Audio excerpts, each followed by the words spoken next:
आलम ज़ुबान पर आपको खुशामदीद। और English to Urdu vocabulary section में लफ्ज है प्रोक्रेस्टिनेशन। प्रोक्रेस्टिनेशन, प्रोक्रेस्टिनेशन ये लफ्ज नाउन है जिसके मानी है देर, ताखीर, सुस्त रवि या सुस्ती। जब आप कोई काम करने में या किसी चीज को करने में जब आप देर करते हैं कि अच्छा ये मैं कल कर लूंगा या परसों कर लूंगा, तो इस चीज को कहते हैं प्रोक्रेस्टिनेशन। मसलन you should avoid procrastination if you want to pass the exams.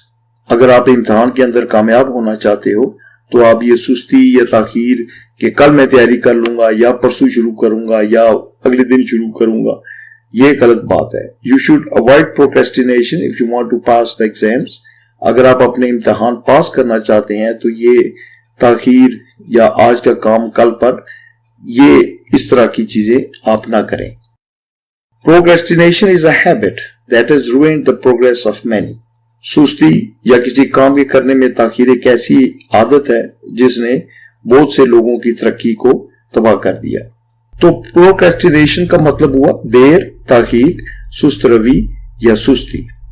उम्मीद है कि आपको इस वर्ड का मतलब समझ आ गया होगा। अब आप कमेंट सेक्शन में एक दो जुमले बना के लिख दें ताकि दूसरों का भी भला हो जाए और आपको भी ये लफ्ज याद रहे। वीडियो अच्छी लगी हो तो इसको लाइक कर दें और चैनल को सब्सक्राइब कर लें। Good luck to you.